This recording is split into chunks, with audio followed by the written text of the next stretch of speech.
diseleweng kerana orang-orang yang menghafaz Al-Quran. Dan hari ini kita masuk kepada bab yang keempat. Bab yang keempat ni tuan-tuan adalah kira isi yang utama lah dalam kitab ni. Sebab bab 1, 2, 3 tadi ringkas je. Dia kongsikan hadis dan juga ayat Quran sebagai dalil. Apa kelebihan baca Quran, apa kelebihan hafaz Quran, apa kelebihan berbanding yang tidak rajin ataupun yang kurang baca Al-Quran. Bab 1, 2 dan 3. Masuk bab yang keempat adalah bab adab-adab. Ni dia punya inti ataupun poin-poin penting bermula daripada bab yang keempat, iaitu adab guru Al-Quran dan juga murid Al-Quran. Bab yang keempat. Nanti kita masuk bab yang kelima, adab penghafaz Al-Quran. Bab yang keenam, adab membaca Al-Quran. Dia ada banyak. Jadi dia punya poin penting dalam buku ini adalah adab. Kerana adab tu tuan-tuan adalah salah satu daripada perkara yang perlu kita pelajari. Kalau kita lihat kalam-kalam ulama, kata-kata ulama, mereka sebut mereka belajar adab ni berpuluh-puluh tahun. Ilmu tu tuan-tuan kalau tinggi macam mana pun tapi adab tak ada, susah juga. Tinggi ilmu tapi tak ada adab, tidak beradab. Dan antara keberkatan ilmu itu kita dapat dengan cara kita menghormati guru kita. Yang pertama, bagaimana kita mendapat keberkatan ilmu? Yang pertama, menghormati guru. Yang kedua, kita mengamalkan ilmu tersebut. Tapi kalau kita dapat ilmu dia tak hormat guru, maka tiada keberkatan. Ataupun kita dapat ilmu banyak, tiap-tiap hari dengar tazkirah tuan-tuan, tiap-tiap hari dengar tazkirah, subuh dengar tazkirah, dan zuhur nanti dengar tazkirah lagi, maghrib dengar tazkirah, duha dengar tazkirah, tapi tak pernah amal pun tuan-tuan. Mana nak dapat keberkatan ilmu tersebut? Jadi dua tu penting, menghormati guru yang memberikan ilmu dan juga mengamalkan ilmu yang kita pelajari, yang kita perolehi, untuk mendapatkan keberkatan ilmu. Jadi pada hari ini kita masuk kepada bab yang keempat, intipati kepada kitab ini, iaitu adab guru Al-Quran dan juga penuntut ilmu Al-Quran ataupun murid yang mempelajari Al-Quran. Yang pertamanya diawalkan dalam kitab ni tuan-tuan, adab-adab guru. Adab guru dulu baru dia cerita adab murid. Kalau kita biasa dengar murid je yang perlu beradab dengan guru, tak. Kalau kita lihat dalam kitab-kitab ulama, dia letakkan adab guru yang utama. Dalam kitab ni juga sama, adab guru dulu, adab pelajar kemudian. Sebabnya nak menunjukkan kepada kita betapa pentingnya seorang guru menunjukkan contoh tauladan yang baik kepada muridnya. Bagaimana murid tu nak dapat adab, nak belajar secara dengan berilmu, dengan berakhlak mulia, bagaimana? Mestilah dia dapat daripada gurunya. Jadi yang paling utama, yang paling penting adalah gurunya dahulu, menunjukkan contoh tauladan yang baik. Jadi dalam kitab ini diutamakan dulu kisah-kisah ataupun poin-poin berkenaan dengan adab-adab guru Al-Quran. Ataupun kita boleh guna juga adab-adab ni tuan-tuan terhadap semualah, semua guru-guru yang mengajarkan ilmu, bukan hanya sekadar guru Al-Quran sahaja. Jadi yang pertama adabnya biasa kita dengar dalam kitab-kitab para ulama adalah membetulkan niat, ikhlas kerana Allah Ta'ala. Ini dalam kitab-kitab mana pun tuan-tuan, inilah yang pertama. Juga dalam kitab ini kita belajar tuan-tuan, ada 3 cabang utama dalam kita punya pengajian Islam. Yang pertama kita belajar akidah. Setiap masjid, setiap surau perlu ada belajar akidah ataupun tauhid. Itu nombor 1. Pastikan akidah kita betul, menyembah Allah Subhanahu Wa Taala. Bagaimana akidah kita? Yang paling utama akidah. Yang kedua kita belajar syariat. Syariat ataupun fiqh, hukum hakam. Fiqh ni besarlah, belajar dalam bertahun-tahun pun tak habis-habis. Fiqh ni besar.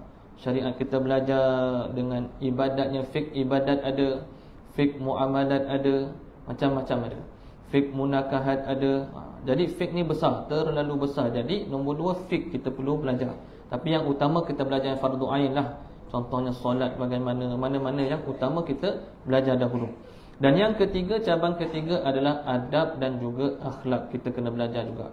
Tak boleh kita belajar akidah je, kemudian belajar syariat, belajar fiqh, tiba-tiba yang ketiga ni adab kita tak belajar tuan-tuan. Perlu belajar.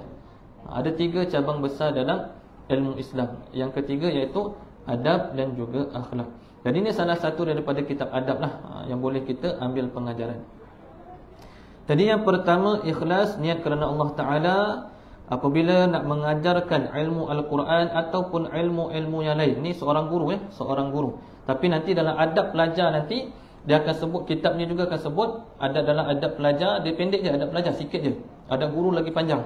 Tapi dalam ni pengarang akan sebut, Imam Nawawi sebut apa yang ada dalam adab guru, pelajar kena ikut. Pelajar kena ikut. Maknanya dalam ikhlas, guru ikhlas, maka pelajar juga perlu ikhlas. Dia kena ikut. Perlu seiringlah, sama. Seperti mana yang disebutkan dalam surah Al-Bayyinah ayat yang kelima, Bismillahirrahmanirrahim. وَمَا أُمِرُوا إِلَّا لِيَعْبُدُوا اللَّهَ مُخْلِصِينَ لَهُ الدِّينَ حُنَفَاءَ وَيُقِيمُوا الصَّلَاةَ وَيُؤْتُوا الزَّكَاةَ وَذَلِكَ دِينُ الْقَيِّمَةِ. Yang bermaksud, tidaklah mereka diperintahkan melainkan untuk mentaati Allah dengan ikhlas, lagi tetap teguh di atas landasan tauhid, dan supaya mereka mendirikan solat, menunaikan zakat, demikianlah itu agama yang lurus. Jadi dalam ayat ini adalah dalil yang menyuruh kita supaya ikhlas. Ikhlas ni boleh kita gunakan dalam setiap perbuatan kita lah. Bukan hanya ketika guru mengajar saja. Guru mengajar, pelajar pergi belajar, nak kena ikhlas. Guru tu sebelum dia datang ajar tu kena cek niat dia dulu. Semua guru lah, bukan guru Al-Quran sahaja. Jadi ikhlas ni, ini dalil dia daripada Al-Quran. Dan daripada hadis, biasa kita dengar, innamal a'malu bin niyat wa innama likulli imri'in ma nawa. Sesungguhnya setiap amalan bergantung kepada niat, dan setiap orang mendapat apa yang dia niatkan. Setiap amalan tuan-tuan bergantung kepada niat, dan setiap yang orang tu niatkan, dia akan dapat. Dia akan dapat. Sebagaimana dalam kisah hadis ni panjang lagi sebenarnya, tapi kita sebut pendek ni saja. Maka apa yang diniatkan dalam hati dia, dia akan dapat tuan-tuan. Sebagai contoh lah, ada tempat-tempat yang baca surah Al-Mulk selepas solat Isyak. Jadi kenapa dia baca? Tak bergantung kepada niat dia. Adakah dia baca, aku baca Quran ni, surah Al-Mulk ni ikut-ikut kawan je, kawan baca aku pun ikut. Dapatlah apa yang dia niatkan. Niat dia adalah ikut-ikut kawan. Sedangkan dalam hadis ada banyak berkenaan dengan surah Al-Mulk, iaitu Nabi baca surah Al-Mulk pada waktu malam dalam hadis. Jadi kalau dia niat, aku baca surah Al-Mulk ni ikut amalan Nabi, dapatlah pahala sunat tu. Sunat ikut amalan Nabi. Berbanding yang tadi dia tak niat pun, dia kata orang lain baca, aku pun baca lah juga. Dia ikut kawan dia. Beza tuan-tuan, niat tu beza. Sama-sama baca Quran sama, tapi niatnya berbeza. Ataupun dia niat dalam hadis yang lain juga, surah Al-Mulk sebut ada kelebihan surah Al-Mulk ini mencegah daripada azab kubur. Jadi dia niat, aku baca surah Al-Mulk malam ni untuk mencegah nanti masa kat dalam kubur aku dijauhkan daripada azab kubur. Maka dia dapatlah apa yang dia niatkan. Banyak tuan-tuan, walaupun perkara tu perkara yang baik, baca Quran perkara baik, tapi niat tu penting. Niat tu penting. Contoh dia baca Al-Fatihah. Al-Fatihah pun banyak kelebihan. Al-Fatihah sebagai pendinding diri, sebagai asyifa, penyembuh. Jadi adakah dia baca Quran tu saja-saja baca Quran dapatlah pahala? Baca Quran dapat pahala, itu cerita lain pahala. Tapi cerita niat. Adakah dia baca Quran tu saja dapatlah pahala tu? Aku baca Al-Fatihah, dapatlah pahala baca Al-Quran Al-Fatihah. Tapi ada yang niat, aku baca Al-Fatihah ni sebab apa? Sebagai pendinding diri. Aku baca Al-Fatihah ni sebab apa? Sebagai penyembuh daripada sakit-sakit, dan macam-macam lagi tuan-tuan. Jadi memang perkara tu, perbuatan tu sama, tapi bergantung kepada niat masing-masing. Kalau dalam hadis ni dia berkenaan dengan sahabat yang berhijrah. Ada sahabat yang pergi hijrah, niat lain. Ada sahabat yang pergi hijrah, niat lain, dan macam-macam lagi tuan-tuan. Jadi kita lihat kepada diri kita, apabila kita melakukan sesuatu perbuatan, apakah niat kita. Begitu juga kalau kita kaitkan dengan kita punya topik pada malam ni, guru Al-Quran. Apa niat dia mengajar Al-Quran? Kalau kita lihat zaman sekarang tuan-tuan, terlalu ramai jadi guru Quran dekat media sosial. Jadi apa tujuan dia jadi guru Quran kat media sosial tu tuan-tuan? Sehingga kan boleh menjadi fitnah apabila dia mengajar Quran tuan-tuan media sosial. Dekat TikToknya, dengan YouTube ke kat Facebook ke ajar Quran, bagus. Bagus, tapi sambil saya baca Quran, baca setengah ayat, lepas tu tengok baca komen. Oh, ni ada komen ni. Sambil baca Quran tu tuan-tuan. Ni fitnah zaman sekarang lah, fitnah media sosial. Jadi kalau kita nak pilih guru Quran pun tuan-tuan, yang dekat media sosial tu boleh, tapi tengoklah mana guru Quran yang betul akhlaknya, baik akhlaknya. Sebab guru Quran ni kalau kita lihat ada dua sifat yang utama. Ada tak dalam adab ni? Ada dalam adab ni. Yang keempat nanti, berakhlak baik. Yang keempat nanti adab guru Quran, berakhlak baik. Dua sifat utama tuan-tuan guru Quran, nanti kita akan bincangkan panjang lebar lagi lah, tapi saya sebutkan secara ringkas saja. Yang pertama, mestilah dia berakhlak mulia. Ini guru Quran, dia sebutkan dalam kitab lah. Guru Quran, dua ciri utama. Yang pertama, berakhlak mulia. Dia kena jaga akhlak dia. Sebab dia akan jadi guru Quran. Guru Quran ni dimuliakan tuan-tuan daripada zaman Nabi lagi. Tapi kalau zaman sekarang kita tengok macam biasa je guru Quran ni. Mungkin kat tempat kita rasa biasa je tuan-tuan. Tapi kalau kita pergi Mekah, Madinah, kita pergi Mesir tu tuan-tuan, guru Quran tu adalah satu pekerjaan, diiktiraf sebagai pekerjaan. Kalau tengok dalam kad tu, guru Al-Quran. Tapi kalau kita mungkin kita kata adalah guru Quran biasa je. Mungkin saya cakap mungkin. Tapi kalau kat tanah Arab ni dimuliakan, guru Quran ni dimuliakan, imam dimuliakan tuan-tuan, dimuliakan. Syekh-syekh yang mengajarkan Al-Quran tu dimuliakan. Jadi bila kita sebagai guru Al-Quran tu, syarat utama ataupun ciri utama dia mestilah berakhlak mulia. Sebab dia nak jadi contoh kepada orang lain. Yang kedua, ciri kedua, saya sebut ringkas je. Ciri kedua mestilah dia, kita kata dalam bahasa Arab, dhabit. Bahasa Melayu dia apa? Bahasa Melayu dia kuat ingatan lah, ataupun teliti. Kuat ingatan ataupun teliti ilmunya. Dhabit tu, dhabit, dia kuat ingatan ataupun teliti pada ilmunya. Mana dia mengajar tu betul, mengajar tu betul. Dia punya ilmu tu sahih. Dia tak ajar ni salah, ni salah, ni salah, tak. Kalau kita tengok sekarang tuan-tuan, ada yang famous, saya tak sebutlah siapa kan, tapi dia buat modul pengajian Al-Quran ni banyak salah. Jadi hati-hati tuan-tuan, hati-hati. Mengajar Quran famous. Jadi sebab tu saya kata tadi, niat tadi yang paling utama. Adakah dia mengajar Quran tu untuk masyhur, nak dapatkan kemasyhuran? Adakah dia mengajar Quran di media sosial, di TikTok tu nak dapat apa, gift, duit, bayaran dan sebagainya? Tu berbalik semula kepada niat tadi. Zaman sekarang ni lebih banyak fitnah lah berbanding zaman dulu. Sebab media sosial tu tuan-tuan digunakan boleh dengan cara yang baik, boleh dengan cara yang tidak baik. Jadi berhati-hati. Bukanlah kita kata kita baik sangat, tak. Tapi masing-masing tahu hati masing-masing. Kita pastikan ikhlaskan niat kita. Mungkin ada dalam kalangan kita yang guru Al-Quran, mungkin yang mengajar anak-anak jiran pun guru Quran tuan-tuan.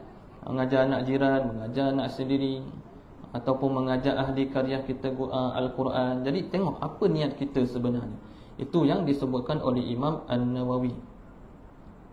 Imam An-Nawawi hidup zaman dulu lagi tuan-tuan. Kalau ada zaman dulu dah ada media sosial, lagi panjang kan yang cerita dalam ni.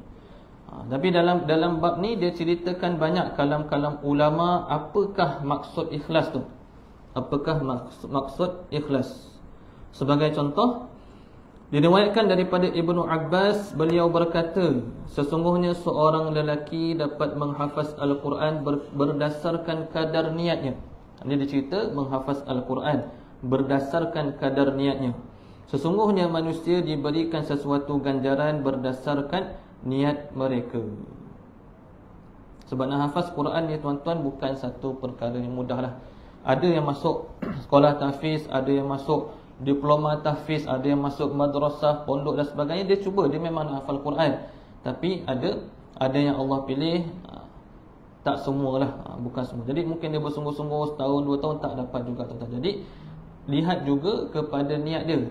Niat dia yang paling utama, niat dia sekali lah. Yang kedua, kemudian dengan dia punya usahanya, dengan apa yang dibuat, ada dengan pemakanan dia, bagaimana dia menghormati guru dia, semua tu akan tengok lah. Tapi yang paling utama tadi disebut tadi adalah tengok niat dia macam mana. Awal-awal sekali. Yang lain-lain tu adalah faktor-faktor yang lain. Walaupun kita kata banyak faktor lah apabila nak menghafaz Quran, tapi yang pertama sekali lihat kepada kadar niatnya. Sebab tu adalah kata-kata daripada Ibnu Abbas. Ibnu Abbas ni seorang sahabat Rasulullah SAW. Ibnu Abbas ni, Abdullah bin Abbas, merupakan tokoh Al-Quran daripada kalangan sahabat. Dia ada sanad-sanad Quran yang melalui Abdullah bin Abbas. Mana tokoh Quran lah Abdullah bin Abbas ni banyak juga dipuji oleh Rasulullah sallallahu alaihi wasallam. Lagi kata-kata daripada Abul Qasim Al-Qushairi. Ni banyak kalam ulama, kita baca satu-satu mana yang sempat. Ikhlas adalah menuluskan tujuan, telus tujuan semata-mata kepada Allah dalam perkara-perkara ketaatan. Maksudnya di sebalik sesuatu amalan taat, seseorang itu ingin mendekatkan diri kepada Allah Ta'ala tanpa mengharapkan perkara lain, seperti sengaja menunjuk-nunjuk di hadapan makhluk. Ini yang kita risaukan, menunjuk-nunjuk di hadapan makhluk, ataupun berusaha mendapatkan pujian manusia. Baca Quran sebab nak dapatkan pujian manusia, tuan-tuan. Ataupun dia mengajar Quran nak dapatkan pujian manusia. Sebab kita kata sini guru Quran kan, nak mendapatkan pujian manusia. Dia kata lagi ramai anak murid dia, lagi dia bangga. Oh, ramailah anak murid ustaz tu. Ni bahaya, tuan-tuan. Oh, anak-anak murid dia semua pandai-pandai baca Quran, bagus dah, tapi dia bangga dengan diri dia. Hati-hati ya, dia buat semua tu untuk dapatkan pujian manusia. Apa yang dia lakukan tu baik, tuan-tuan. Mengajar Quran tu baik, tapi kita sebut kat sini adalah apakah niat guru Al-Quran tu tadi. Kalau niat dia betul-betul untuk menyampaikan ilmu, tak ada masalah. Ikhlas kerana Allah Ta'ala, tak ada masalah. Tapi kalau dia buat semua tu nak mendapatkan pujian manusia, nak menunjuk-nunjuk di hadapan makhluk, tuan-tuan, itu yang perlu dihindari. Ataupun nak mendapatkan kecintaan makhluk supaya menyanjung dirinya. Ataupun apa tujuan sekalipun selain mendekatkan diri kepada Allah Ta'ala. Jadi yang paling penting, niat tu bersihkan niat semula, betulkan niat semula kerana Allah sahaja, tuan-tuan. Janganlah kerana manusia. Janganlah kerana manusia. Saya ada seorang, tuan-tuan, kat tempat saya lah, kat kampung saya ni yang saya duduk sekarang ni. Dia guru besar, pengetua pencen. Tapi dia bukan bidang Quran. Dia bukan bidang Quran, dia bidang kaunseling. Dia guru kaunseling, lepas tu dia jadi pengetua, lepas tu dia pencen. Lepas dia pencen, tuan-tuan, dia buat kelas Quran dekat kampung saya ni lah. Sampai sekarang, daripada dia pencen tu lebih kurang sebelum PKP, dalam 5-6 tahun dah kot. Dia buat kelas Quran sampai sekarang. Dia ngajar, dia kata dia ajar tu ikut apa yang dia tahulah. Tapi dia baca Quran bagus, dia masuk pertandingan pun okey semua. Dia jemput saya juga untuk saya ajar yang dah pandai lah. Tapi yang belum pandai, yang Iqra apa semua, yang daripada zero tu, tuan-tuan, dia ajar tiap-tiap malam tanpa bayaran. Tiap-tiap malam tanpa bayaran. Saya datang ajar pun untuk orang-orang yang dah pandai. Kalau yang dah pandai tu belajar dengan saya, dia jemput, dia pun belajar dengan saya. Dan orang-orang yang datang tu tak payah bayar. Tak payah bayar. Yang bayar tu dia sendiri. Yang pengetua tu lah, pengetua pencen tu bayar sendiri pada saya. Pada saya. Yang lain semua yang datang, anak murid dia yang datang, yang belajar dengan dia, tak perlu bayar 1 sen pun. Dia punya serius dia nak mewujudkan kelas Quran selepas dia pencen. Dan dia mengajak macam ni lah. Contoh lepas habis syak ke, tuan-tuan, lepas habis syak dia kata, jomlah pergi ngajar ngaji. Dia ajak semua orang, ahli karyah tu. Makin lama makin ramai anak murid dia. Walaupun dia bukan bidang Quran, tapi dia baca Quran bagus lah. Dia baca Quran bagus, dia punya panjang pendek semua betul, okey, Alhamdulillah. Dia boleh ngajar. Jadi dia kata inilah ustaz yang dia boleh buat lepas dia pencen. Tunggu nak mati. Jadi ustaz dia kata, dia sambil-sambil tunggu tu dia kata ngajarlah Quran.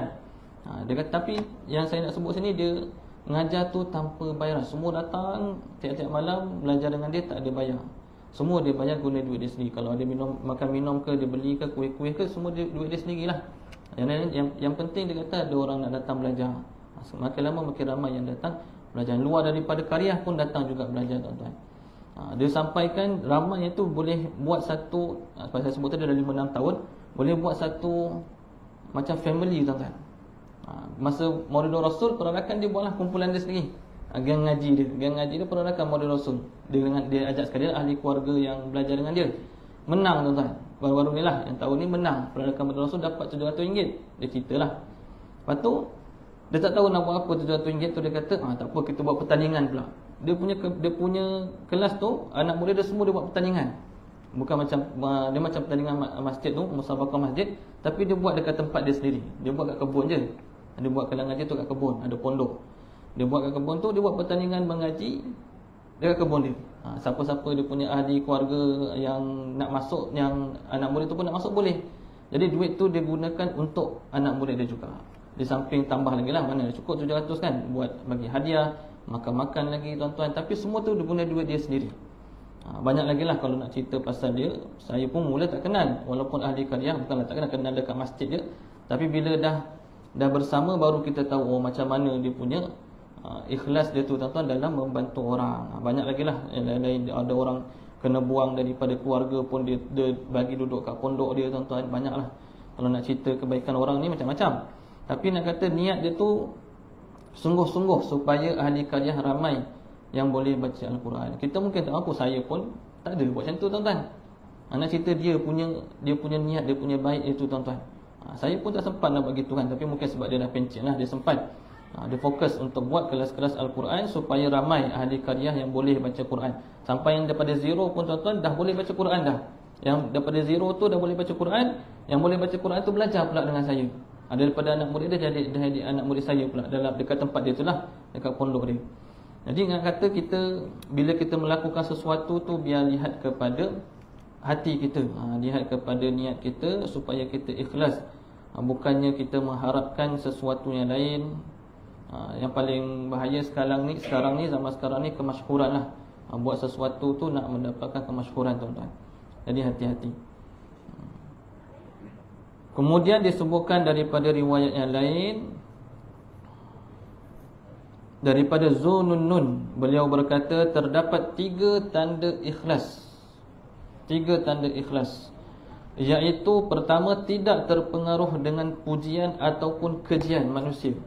Tidak terpengaruh dengan pujian ataupun kejian daripada manusia. Dia puji kita pun kita okey je, kita buat macam biasa je tuan-tuan. Kalau kita amalan kita gitu, kita tak terpengaruh dengan pujian orang tu. Ataupun kita yang amalan kita, contoh kita bacalah, kita kata satu hari kita baca 10 muka surat Al-Quran.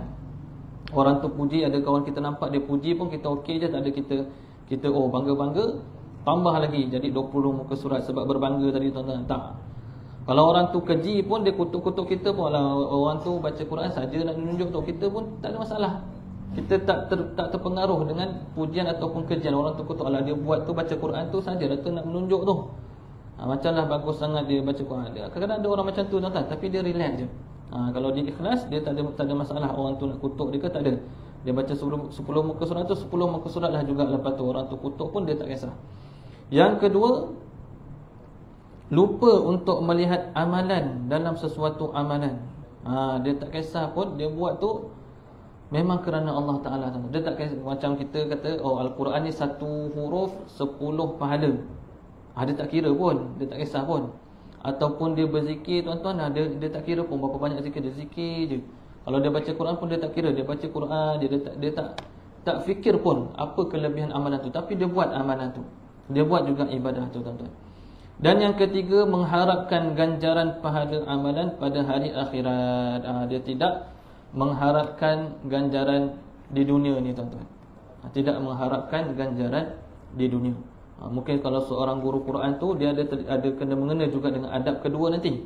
Adab kedua juga ada berkenaan dengan tidak mengharapkan balasan segera. Ini balasan kalau kat dunia lah, mungkin dengan duitnya.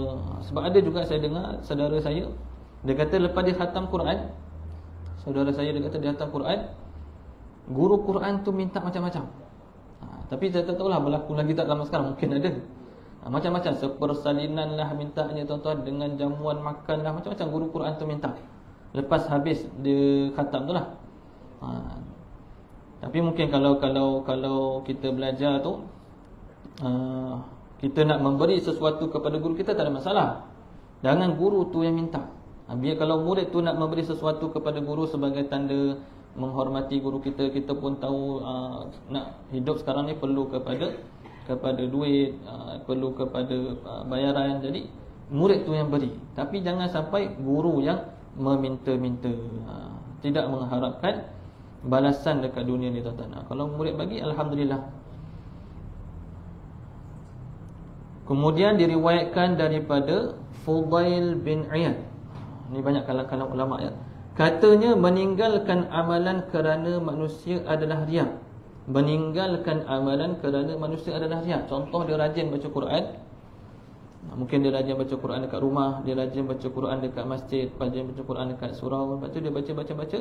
Ada pula yang berbunyi-bunyi kawan kita. Jadi dia tinggalkan amalan dia tu, dia tak buat.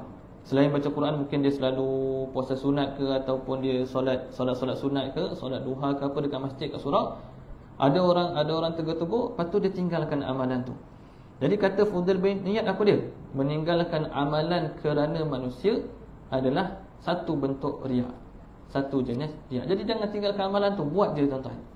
Orang cakap apa pun buat je, macam yang kata-kata tadi kan. Dia tak terpengaruh dengan kata orang lain. Orang tu puji ke, orang tu keji ke, kutuk ke, dia tak terpengaruh. Dia buat je tuan-tuan. Jadi kalau kita tinggalkan amalan kerana manusia adalah salah satu daripada bentuk riak. Yang kedua, beramal kerana manusia. Dia buat kerana manusia. Dia tengok, ada kawan kita lah, cepat-cepat dia zikir, cepat-cepat dia baca Quran, nak tunjuk pada orang. Mana dia beramal tu sebab manusia. Kalau orang tak ada, dia tak baca Quran. Orang ada, dia baca Quran. Dia beramal kerana manusia adalah salah satu daripada bentuk syirik. Sebab beramal perlu kerana Allah, tapi dia beramal kerana orang pula tuan-tuan. Jadi adalah salah satu daripada bentuk syirik. Manakala ikhlas, apakah ikhlas? Adalah apabila Allah menyelamatkan kamu daripada kedua-duanya. Maknanya tidak meninggalkan amalan kerana manusia, tidak melakukan amalan kerana manusia. Itu barulah ikhlas tuan-tuan.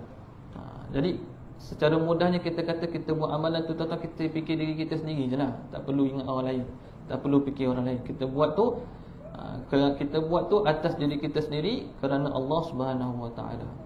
Kita terus je niat kepada Allah, bukannya nak fikir orang lain. Tak ada tuan-tuan. Tak perlu nak tinggalkan amalan sebab orang lain, tak perlu nak buat sebab orang lain, tak perlu. Maka kita akan terselamat daripada riak ataupun syirik tadi. Kemudian daripada Sahadun Al-Tustari, beliau berkata, golongan bijak pandai memerhatikan maksud ikhlas, iaitu hendaklah setiap gerak-geri dan keadaan pegun ketika sembunyi atau terang-terangan demi Allah semata-mata. Ia tidak dicampuri sesuatu, tidak dicampuri nafsu, keinginan maupun perkara dunia. Maksudnya tuan-tuan, ketika terang-terangan pun kita buat amal ibadah tu, ketika orang tak nampak pun kita buat ibadah tu. Kadang-kadang ada ketika orang nampak kita buat, tapi orang tak nampak kita tak buat. Kat rumah kita malas tuan-tuan, orang tak nampak. Kat masjid kita rajin, kat surau kita rajin baca Quran, kat surau kita rajin sembahyang sunat, kat surau kita datang berbuka puasa. Orang nampak lah kita puasa. Contoh tu niat daripada niat. Tapi bila kat rumah tak buat pula tuan-tuan. Kat rumah tak baca Quran, kat rumah tak zikir, sebab orang tak nampak. Jadi hati-hati apa niat kita sebenarnya. Buat baik tu alhamdulillah bagus, tapi tengok semula kepada niat kita, bersihkan niat kita. Jadi kalau sebut niat ni tuan-tuan pedih ni. Kita pun mungkin ada yang terasa, saya pun mungkin terasa betul ke niat kita ni kan? Ikhlas ke niat kita ni? Fikir kita muhasabah diri masing-masing tuan-tuan. Daripada Al-Sari, beliau berkata, janganlah kamu beramal kerana manusia walau sedikit pun. Jangan tinggalkan sesuatu buat mereka, jangan sembunyikan apa-apa daripada mereka, jangan dedahkan sesuatu kepada mereka. Ini sama je lah. Daripada Al-Qushairi, sekurang-kurang sifat benar ialah kesekataan dalam keadaan tersembunyi dan juga dalam keadaan terang-terangan. Sama juga, maksudnya masa terang-terangan pun dia beramal, kalau orang tak nampak pun dia beramal, orang nampak pun dia beramal. Dalam riwayat yang lain, apabila kamu menuntut Allah Ta'ala dengan jujur, melakukan sesuatu dengan jujur, maka Allah akan memberikan kamu cermin yang menzahirkan segala perkara keajaiban di dunia dan di akhirat. Banyak lagi ucapan-ucapan golongan-golongan yang soleh. Antaranya daripada Al-Haris Al-Muhasibi, katanya, orang yang benar ialah orang yang tidak kisah sekiranya dia tidak menempati setiap kedudukan yang mulia dalam hati-hati makhluk demi memastikan keelokan hatinya ni. Orang yang benar tuan-tuan, dia tak kisah walaupun dirinya tidak ada dalam hati-hati orang lain. Maksudnya orang lain tak fikir pasal dia lah, dia tak adalah nak orang lain perasan pasal dia. Maknanya dia buat amalan ke orang lain tak perasan pun tak ada masalah. Dia bukannya nak sampai dalam hati orang lain tu ada diri dia, orang memuji-muji dia. Tak nak. Dia bukan begitu. Tidak menempati setiap kedudukan yang mulia dalam hati makhluk. Sebab tu bila orang puji kita kan, sebab tu kita orang puji kita, ustaz-ustaz selalu cakap, kita balas dengan sebutan haza min fadli rabbi. Semua ni adalah daripada Tuhan kita, daripada Allah. Semua ni adalah kelebihan yang Allah berikan. Sebabnya tuan-tuan, bila kita dapat sesuatu kelebihan, sesuatu kemuliaan tu tuan-tuan, semua datang daripada Allah. Jadi kita balikkan semula haza min fadli rabbi tu kata-kata Nabi Sulaiman dalam Al-Quran. Kata-kata Nabi Sulaiman dalam Al-Quran. Semua ni datang daripada Allah. Kita datang ke masjid, datang ke surau, Allah yang bagi kekuatan tuan-tuan. Kalau kita tak sihat, tak datang kita. Allah bagi kita kesihatan. Kalau kita tak kuat tuan-tuan, kita tak datang masjid surau ni. Mungkin kita duduk kat rumah, tengok TV kan, goyang-goyang kaki, minum teh tarik dekat kedai. So, kalau kita tak kuat, semua yang kita dapat ni, kelebihan yang kita dapat adalah daripada Allah Subhanahu Wa Taala. Jadi kita kena bersyukur sebenarnya. Tidak suka orang melihat kebaikan amalnya walaupun sekecil zarah, dan tidak membenci jika orang melihat amalan buruknya. Mungkin dia ada amalan-amalan baik, maka dia tak suka kalau orang nampak apa yang dia buat, amalan dia tu. Sebagai contoh, kalau dalam Quran ni ada dalam surah Al-Baqarah, kalau tak silap, sebut berkenaan dengan bersedekah. Bersedekah ni ada baiknya ketika sembunyi pun bagus, zahir pun bagus. Ketika bersedekah, kita nak bersedekah ni, sembunyi pun bagus, kita zahirkan pun bagus sebenarnya. Tapi bergantung kepada niat lah. Mas kalau kita sembunyi tuan-tuan, sebab kita risau lah orang nampak, tiba-tiba kita rasa macam niat kita salah, kita masukkan duit, kan orang nampak, kita bangga pula, kita risau. Jadi kita bagi sembunyi-sembunyi, tak ada masalah. Tapi kalau kita zahirkan juga, dalam ayat Quran kata zahirkan juga, tak ada masalah. Tapi betulkan niat. Jangan kita zahirkan tu sebab kita riak, bukan. Tapi kita zahir tu supaya antaranya orang mencontohi perbuatan baik kita. Okey. Kita zahirkan tu orang mencontohi perbuatan baik kita. Sebagai contoh, kita tengok mungkin ada orang-orang kaya tuan-tuan, dia buat satu majlis sedekah, dia bagi sedekah, bagi hadiah kan, 10,000, 1 juta dia bagi kepada yayasan sekian-sekian, kepada pusat pertubuhan pengajian ke apa, dia bagi hadiah kepada pusat-pusat yang memerlukan, dia bagi. Dia buat terang-terangan buat majlis besar-besaran. Tapi ikut niat lah. Ada bagus juga bila dia buat macam tu, tokoh perniagaan lain pun ikut, jutawan lain pun, aku pun nak bagilah 1 juta pada tempat lain. Ikut niat dia, boleh, tak ada masalah. Jadi ada amalan yang boleh juga kita zahirkan, supaya orang lain akan mencontohi amalan tersebut. Tapi kena jaga hatilah, jaga niat kita. Dan juga tidak membenci jika orang ternampak ataupun terlihat amalan buruknya. Jadi mungkin dia ada amalan-amalan yang buruk, yang tidak baik, tiba-tiba orang nampak, alamak, dia kata, alamak, orang nampak pula aku macam ni. Dia risau pula orang nampak kan. Jadi sepatutnya dia punya niat tu adalah dia perlu berubah atau daripada, dan juga meninggalkan amalan buruknya tadi. Bukannya dia takut orang lain akan nampak. Sebab amalan kita punya kehidupan ni tuan-tuan, mungkin ada amalan-amalan buruk yang Allah tutup aib kita sebenarnya. Aib-aib kita ni kalau terbuka, tak tahulah macam mana tuan-tuan kan. Orang lain pun tak nak kawan dah dengan kita katnya. Tapi Allah yang menutup aib-aib kita sebenarnya, amalan-amalan buruk ni. Jadi kita berazam supaya kita meninggalkannya lah. Dan banyak lagi ucapan-ucapan golongan-golongan soleh, ulama yang terdahulu dalam hal ini berkenaan dengan ikhlas, niat kerana Allah Subhanahu Wa Taala. Dan yang disebutkan ini adalah sebahagian sahaja. Jadi niat ni tuan-tuan, selesai bab yang pertama.